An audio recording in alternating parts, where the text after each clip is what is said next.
8월 금리 인상 가능성이 높아지고 있습니다. 빠른 경기 회복을 장담할 수 없는데 물가가 치솟고 가계부채가 급증하기 때문입니다. 문제는 긴축 과정에서 취약계층의 어려움이 가중될 수 있다는 건데요. 통화당국의 선택과 그 파장을 전망해 보겠습니다. 공급에 주력한 여야 대선 예비 후보들의 부동산 공약의 실현 가능성도 따져보겠습니다. 유튜브 실시간 댓글 의견 주시면 토론에 반영하겠습니다. 경제현장 오늘입니다. 금요 경제토론 빛내줄 두 분 소개합니다. 매주 금요일 고정 패널로 나오시는 최이배 전 의원 어서 오십시오. 안녕하세요. 네, 그리고 김종석 전 의원 휴가로 대신 강석훈 성신여대 경제학부 교수 나오셨습니다. 강 교수님 어서 오십시오. 강 교수는 청와대 경제수석 비서관 그리고 19대 서초을의 국회의원을 지냈습니다.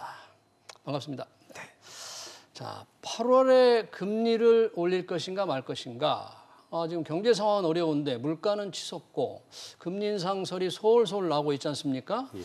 뭐 두 분의 전문가 한번 모시고 들어보겠습니다. 최 의원님, 예. 뭐 어떻습니까? 지금 상황 우리가 금리 인상을 예상할 만한, 금리 인상을 단행할 만한 경제 사정으로 지금 판단이 되고 있습니까?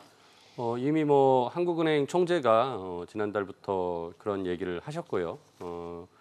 최근 지난주에도 이제 그 경제부총리 그다음에 금융위원장 등이 나오셔서 이제 부동산 대책을 말씀하시면서 조만간 금리가 오를 것이기 때문에 부동산에 그 빚을 얻어서 투자하는 것은 문제가 있다. 그래서 자제해달라라는 경고를 하지 않았습니까? 네. 그런 면에서 본다면 이미 정책 당국과 통화 당국은 금리 인상을 이제 거의 확정을 한 것 같습니다. 다만 이제 시점의 문제인 것 같고요. 지금 이제 한국은행의 금융통화위원회가 이제 개최할 수 있는 올해의 날짜가 3개입니다. 하나 8월, 그다음에 10월, 11월인데요. 예. 그래서 처음 예상하기로는 10월쯤, 4분기쯤에 올리지 않겠냐라고 했는데 여러 가지 지금 그 분위기가 오히려 8월에 앞당겨서 금리 인상이 되지 않겠냐라는 것으로 점점 예상이 옮겨가고 있는 것 같습니다. 네, 그러니까 이번 달에 좀 앞당겨서 올릴 거라는 예상이 시장에서 좀 있다 그런 얘기네요. 그렇죠. 예. 네, 강석훈 교수님 보시기에 지금 우리 경제 상황, 금리를 좀 올려야 될 만한 지금 상황입니까? 어떻게 경제 상황을 좀 보세요? 지금 굉장히 여러 가지 시그널이 좀 혼동스러운 상황입니다. 근데 이제 저는 만약에 저라면 금리를 올릴 것 같습니다. 올릴 것 같다. 네. 이번 달에? 예, 그렇습니다. 그러니까 저라면 올리겠다고 하고 예. 아마 저는 실질적으로 이번 8월은 안 올릴 거라고 봅니다. 그러니까 우리 강 교수님이 한국은행 총재라면 올릴 것 같은데 네네. 실제 전망은 안 올릴 거다. 왜 그렇게 전망하세요? 그래서 저는 여러 가지 경제 상황을 놓고 봤을 때 지금 우리가 물가 문제도 다소 불안한 부분이 있고 또 가계부채의 급증도 사실 불안한 문제가 있고 또한 동시에 부동산 가격도 특히 주택 가격이 좀 지나치게 오른 거 아니냐라는 우려가 있는 상황에서 금리를 올릴 필요는 좀 있다고 봅니다. 그리고 지금 경기에 대한 불확실성이 마지막 문제인데 사실은 지금 상태로 백신이 접종이 되고 이렇게 간다면 좀 불확실성은 있으나 과거와 같이 이게 확 내려가는 급한 위기 상황 가지 않을 걸로 보여집니다. 그래서 그렇고 지금 상황에서 이런 상황에서 금리를 만약에 올리지 못하면 우리나라가 지속적으로 일본과 비슷하게 저금리 함정에 빠질 수 있는 이런 우려가 있기 때문에 저는 금리를 좀 올려야 되는 상황이라고 봅니다. 저금리 함정이라는 것은 뭔가요? 그러니까 일본이 장기 침체를 맞으면서 금리를 거의 제로 금리에 가깝게 했고 그 제로 금리가 10년 가까이 지속되면서 일본 경제의 장기 침체를 상징하는 게 일본의 제로 금리 시대인데요. 일본이 제로 금리라면 우리나라와 같이 기축통화국이 아닌 우리나라의 경우에는 0.5%면 거의 제로 금리에 근접하다라고 판단할 수가 있을 것 같고요. 이 금리가 지속되는 건 굉장히 비정상적인 상황이라고 생각합니다. 근데 제가 이제 올리지 못할 거라고 생각하는 이유는 전망은 올리지 못할 것이다. 그 여러 가지 이미 말씀을 다 하셨기 때문에 부총리도 말씀하시고 총재도 말씀하셔서 그런 부분이 있겠습니다만 저는 이번에 8월 달에 올리면 10월이나 11월 달에 또 올려야 되는 부담이 있을 거라고 생각을 합니다. 그런데 저는 제가 보기에는 이 금년 하반기부터는 본격적으로 내년 상반기까지 대선 국면이 전개되는 상황에서 굉장히 금리를 한 번 정도 0.25%포인트 정도 올리는 것은 뭐 어느 정도 이렇게 수용할 만은 할 수 있겠으나 두 차례 이상, 즉 0.5%포인트 이상 올리는 것은 여러 가지 면에서 부담이 있지 않겠나 이렇게 생각하고 있습니다. 지금 우리 강석훈 교수님께서 금리 인상을 본인이라면 할 것 같은데 전망은 8월에는 안 할 것이다는 걸로 해서 말씀을 하실 때 이게 대선 국면에서 금리 결정이 조금 연관이 있는 것으로 그렇죠. 말씀을 하시는데 최 의원님도 이런 대선 국면이라면 통화당국 금리 결정에 좀 신경을 쓸 것 같습니까?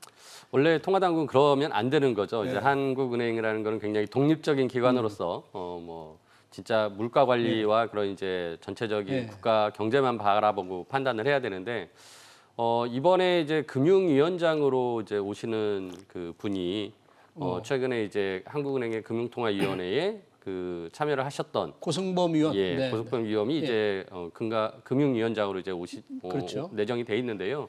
뭐 이제 이런 관계를 봤을 때 한국은행도 이런 결국 관료 출신들이나 이런 분들이 또 거기에 내재돼 있기 때문에 이분들도 역시 판단을 할 때는 정치적인, 정무적인 판단을 좀 할 수도 있겠다라는 생각이 들고 오히려 지금 강 교수님 말씀대로 그런 것도 충분히 고려사항이 되지 않겠냐 저도 생각이 됩니다.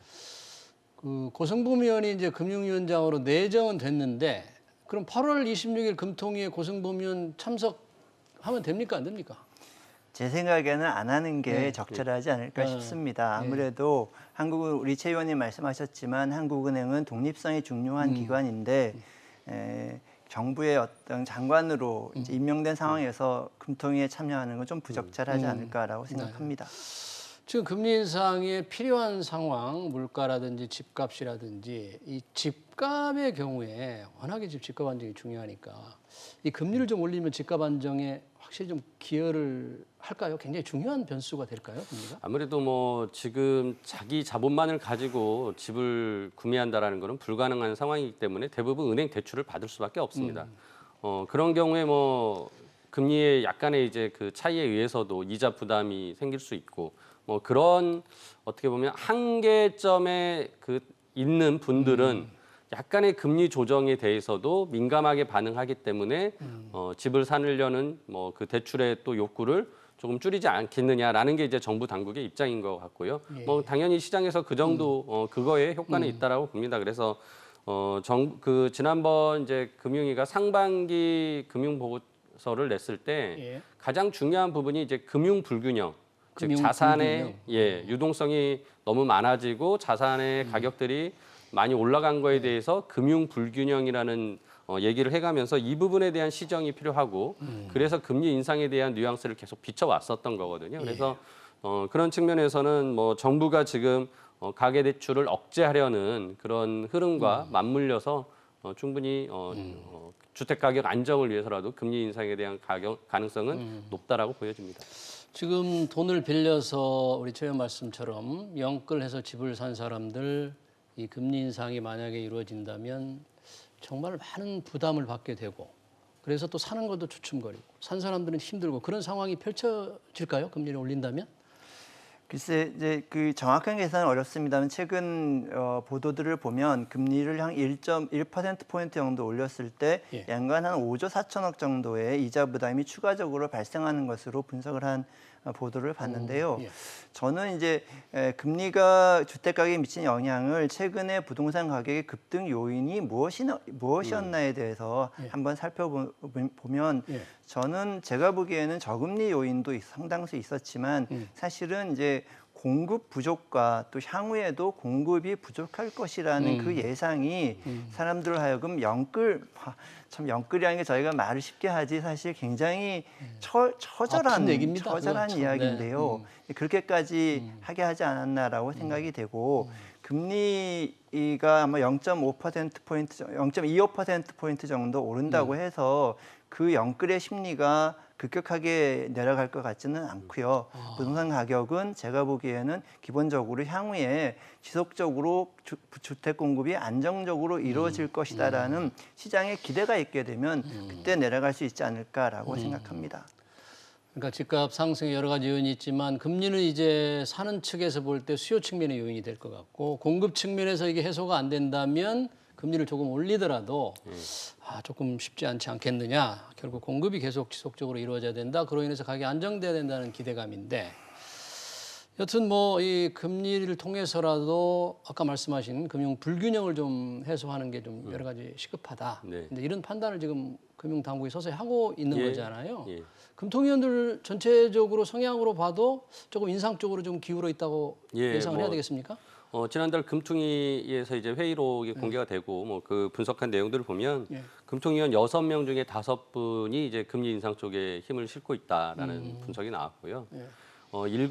되게 중요한 거는 이제 일관된 메시지입니다. 그러니까 우리가 이제 예측 가능성을 이제 확보를 해야 되는데 시장에서는 지금 아까 말씀드린 대로 상반 그 1분기에 그 금통위의 보고서부터 시작해서 예. 여러 가지 이런 내용들이 일관성 있게 금리 인상으로 가고 있고 지금 이제 강 교수님 말씀하신 대로 뭐 그게 0.25%를 한 번 올릴지 아니면 그렇게 해서 2번 올릴지 그 시점이 올해 안에 다일지 올해는 한 번이고 내년에 또 한 번 있을지 뭐 이제 이런 좀 몇 가지 이제 예측들이 이제 시나리오들이 지금 여러 개가 나오고 있는데 아무튼 가장 중요한 건 일관적인 메시지가 지금 한국은행 쪽에서 나오고 있고 그래서 그걸 충분히 우리가 예상을 하고 시장에서는 반응을 할 것이다라는 생각입니다. 그래서 금통위원 그 6분 중에 5분이 지금 그런 입장이기 때문에 예. 제가 보기에는 뭐 그게 그 일관성은 흔들리지 않을 것 같습니다. 예.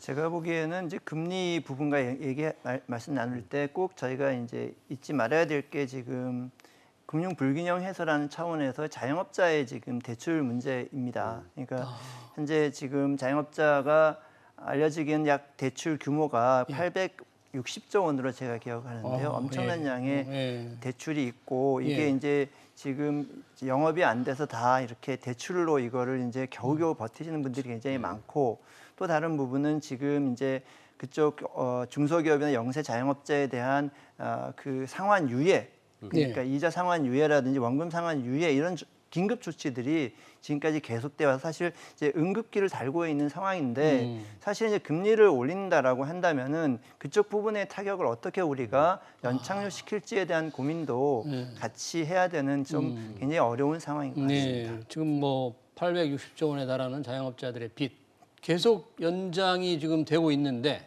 뭐 더 언제까지 또 연장을 해줄 것이냐, 얼마를 갚게 할 것이냐 그런 것도 정말 중요하지만 거기에서 금리가 또 올라버리면 그분들의 부담이 훨씬 커지잖아요. 그렇죠.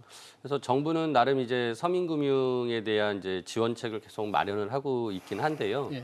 뭐 그것도 이제 어느 정도 한계가 있겠죠. 그래서 강 교수님 말씀하신 대로 시장에 줄 수 있는 충격들에서 특히나 그 부분은 이 코로나 지금 팬데믹 위기 상황에서 계속적인 영업 제한이 되고 있는 이거를 감안했을 때 정부가 더 많이 관심을 기울여야 될 부분인 것 같습니다. 네.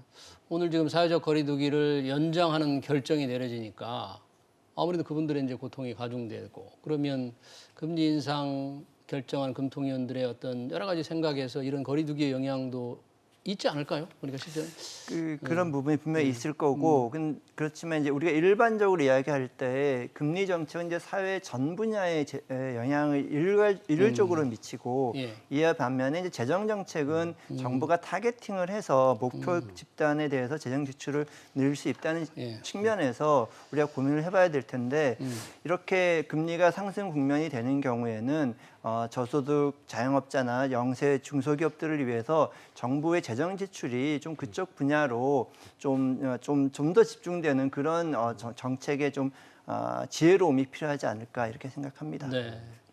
그러니까 통화 금융 정책과 통화 정책은 좀 타겟 목표가 조금 다를 수 있다 이거죠. 통화 정책은 전 그렇습니다. 경제에 전체 영향을 미친다. 그런 면에서 보면 지금 5차 재난지원금 뭐 거의 전 국민이잖아요. 그렇죠. 이렇게 돈을 한쪽에서 풀고 예.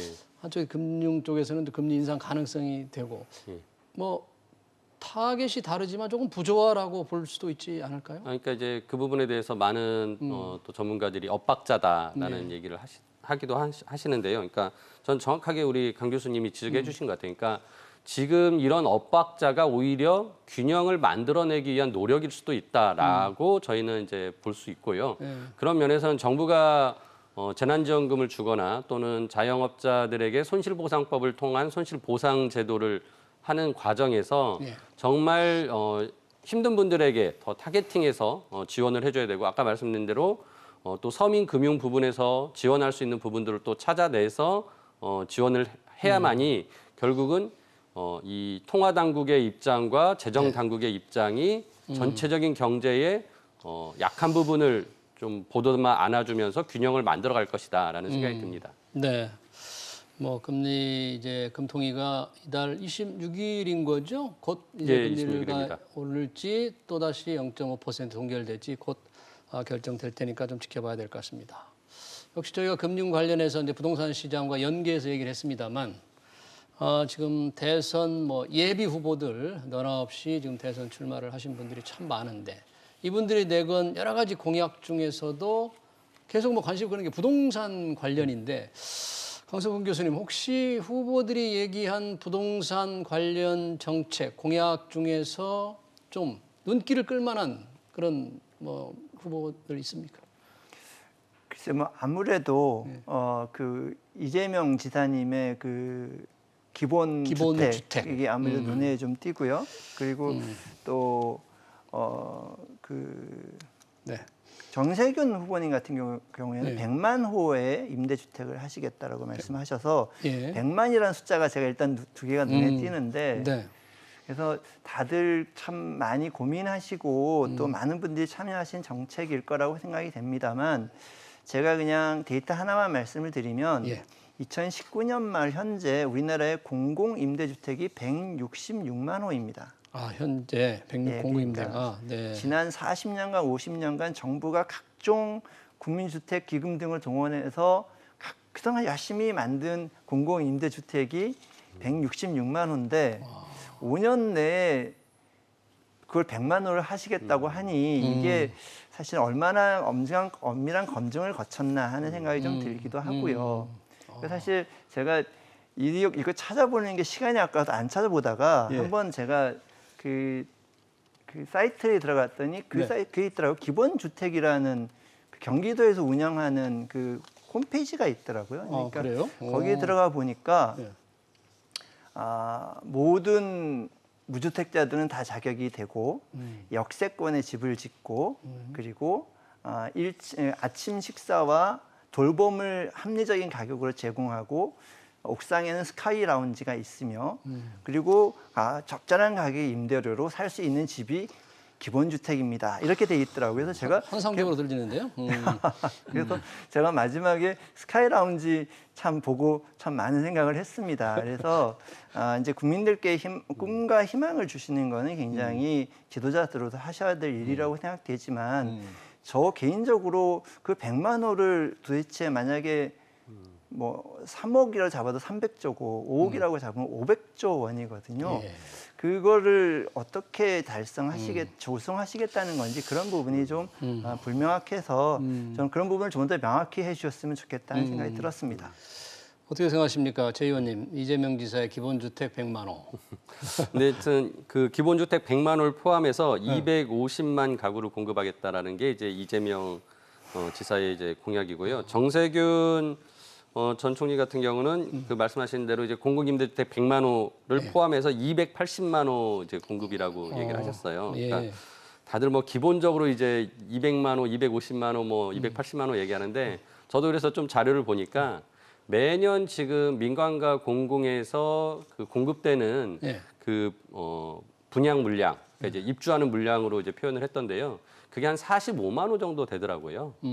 최근 3년 동안. 그러니까 1년에 그 정도 나오고 있고 5년이면은 200만 호가 지금도 나오고 있는 겁니다. 근데 이제 그게 당연히 공공과 민간이 같이 이제 하고 있는 부분인데 지금 이제 민주당의 대선 후보들은 뭐 그 부분에 있어서 공공이 대부분을 다 차지하도록 하겠다라는 게 이제 방점에 맞춰진 건데 그럼 진짜 그 부분은 강석훈 교수님 말씀대로 집 한 채 짓는데 뭐 3억 들어간다, 5억 들어간다 계산해 보면 수백조 원이 들어가는데 과연 이 재정을 어떻게 감당할 것인가? 그것도 이걸 분양하기보다는 임대로 계속 유지를 하겠다라고 하면 지금은 당장 목돈이 들어가고 임대료로 조금씩 이제 회수를 하는 방식이 될 텐데 이렇게 되면은 재원 마련에 대한 명확한 그 입장이 없이 이런 식으로만 나온다면 이거는 진짜 또 빌공짜 공약이 될 수도 있겠다라는 생각이 듭니다. 그러니까 이제 그 같은 당에서도 이 이재명 지사의 기본주택 100만 호에 대해서는 그런 지적들을 하고 있는 거죠. 도대체 어느 지역에 짓겠다는 거냐에 관한 청사진이 없다. 재원을 어떻게 하겠다는 거냐 분명한 방침이 없다는 그런 비판은 좀 안에 있는 것 같아요. 예, 그래서 이제 사실은 좀 데이터를 조금 더 보시면 네. 지난 그 작년에 정부가 8.3 조치라고 해서 예. 그동안 계속 공급이 부족하지 않다라고 하다가 이제 공급 측의 측면을 이제 강조해서 그때 28만 호인가 이렇게 기억합니다. 예, 예. 그렇게 이제 했고 금년 2월 이사 대책? 4일에도 네. 또 그때도 7, 8만 호 공약을 했던 것 같습니다. 근데 이제 실제 1년이 지난 현재 상태에서 사실은 만 단위까지 가기는커녕 몇천 단위에서 아직 머물고 있다는 보도가 즐비하거든요. 그래서 이게 부동산이라는 게 아시다시피 굉장히 이해관계가 밀접하게 얽혀 있는 문제고 또 대부분의 평범한 사람들에게는 자기 전 재산이 걸려 있는 문제라 이 이해관계를 쉽게 조정하고 그렇게 하기가 정말로 쉽지가 않은 분야입니다. 그래서 예. 공공 부분이 그 복잡한 이해관계를 이렇게 조절하면서 이 사업을 해나간다는 게 현실적으로 참 어려운 부분이 있는 것 같고요. 네. 그래서 뭐 그저께 보도는 뭐 몇만 가구 하기로 했는데 지금 된 게 1,000몇백 가구라는 그런 보도도 예. 있었습니다. 그래서 조금 마음을 여시고 이 민간과 공공이 서로 분야를 좀 나눠서 주택 복지와 관련된 부분이라든지 이런 부분 민간이 공공 부분이 좀 하고 또 민간 부분은 민간 부분에 맞는 부분을 예. 또 공급을 하고 네. 또 다른 부분은 너무 지금 상태에서 집을 지어서 공급하겠다는 것뿐만 아니라 우리가 주택 바우처 같은 제도를 도입해서 주택 바우처? 네. 어떻게 하는 주택 겁니까? 바우처는 예를 들면 일정 금액, 예를 들면 50만 원, 예를 들면 100만 원 이런 것들을 저소득층에게 이제 주거비로 지원을 하면 그분들이 뭐 아파트를 갈 수도 있고 뭐 빌라에 갈 수도 있고 연립주택에 갈 수도 있고 다양한 방법을 자기한테 맞는 방법을 선택하는 게 이제 바우처 같은 건데 예. 이런 거 조금 더 이렇게 좀 생각의 크기를 좀 크게 하셔서 국민들의 이 어려운 고통을 좀 풀어주셨으면 좋겠어요.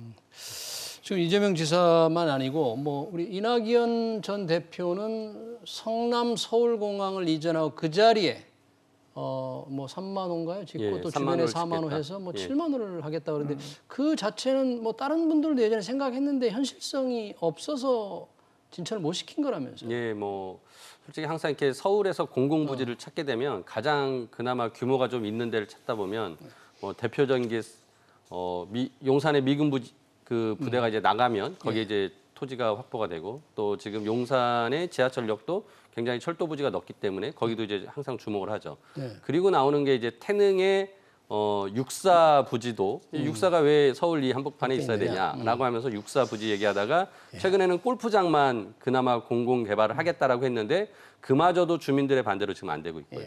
뭐 이런 식의 이제 몇 가지 부지들이 항상 거론이 되는 중에 하나가 서울 공항입니다. 근데 참 그게 쉽지가 지금까지 않았던 그 이유들을 보면 뭐 그 자리에 그 공항이 있어야 될 이유들이 나름 있는 거였죠. 그러니까 예. 수도권의 안보나 여러 가지 그런 상황에 있어서 필요했기 때문에 지금까지 옮기지 못했던 것이고요. 네. 뭐 물론 이제 여러 가지 우리가 뭐 남북 관계나 또 이제 이 뭐 군사적인 어떤 전략들이 좀 바뀐다면 그래서 판단이 달라진다면 뭐 그런 부분들도 이제 어느 정도 손을 댈 수는 있다고 네. 생각을 합니다. 하지만 이제 아직 거기까지는 공감대는 형성되지는 않은 것 같습니다. 뭐 저희가 더불어민주당 여당 예비 후보들만 얘기하니까 조금 균형이 안 맞는 것 같은데 야당 후보들 중에서 혹시 부동산 관련해 뭐 기억이 나는 뭐 말씀이 있습니까? 뭐 아마 야당 쪽은 상대적으로 공급을 좀 늘리겠다는 얘기들이 있는 것 같고요. 예. 그다음에 이제 세제 부분을 좀 바꾸겠다. 그래서 어떤 후보는 뭐 세제를 전면 과거로 돌아가겠다고 하신 분도 계신데 그런 관점에서 보면 다소 눈에 띄는 공약이 반의 반값 아파트라고 하는 반의 게- 반값. 예, 그게 또 원희룡 지사께서 아마 말씀. 홍준표 홍준표 네. 의원님. 내용을 보니까 이게 그러니까 홍준표 지사의 반값은 이제 토지 임대부 토지 임대부. 부주택인 것 같고요. 토지는 국가가 보유하고 네. 건물만 있고. 그건 것 같습니다. 그리고 원희룡 지사의 그 공약은 반을 정부가 이제 공동 투자하는 형식으로 하겠다 이런 그래요? 것은 조금 다르긴 한 것 같습니다. 근데 뭐 토지 임대부 주택 같은 경우는 과거에 좀 많이 시도가 됐던 부분인데 그래서 뭐 수요자도 별로 시큰둥하고 공급자도 이렇게 돈 많이 드니까 시큰둥하고 그런 정책이었던 것 같습니다.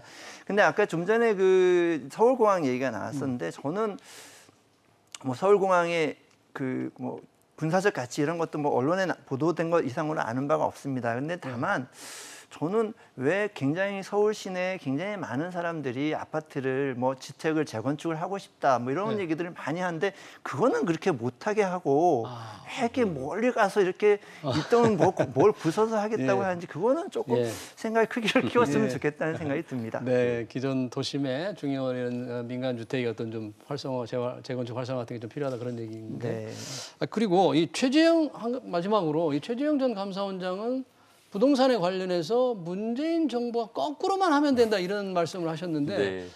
본인의 새로운 아이디어는 또 안 내셨어요. 그것도 조금 어떻습니까? 뭐 지난번 출마 선언 때도 아직 자기가 이제 이 경제 분야나 이런 부분은 준비가 좀 덜 됐다라고 말씀을 이제 솔직히 하셨고요. 그래서 준비되는 대로 말씀하겠다라고 하셨으니까 뭐 이 부분은 좀 지켜봐야 될 것 같습니다. 그러니까 그냥 문재인 정부에 대해서 워낙 좀 잘못하고 있다라는 비판적인 관점에서 그 정도 멘트 하신 거 아닌가 싶네요. 네.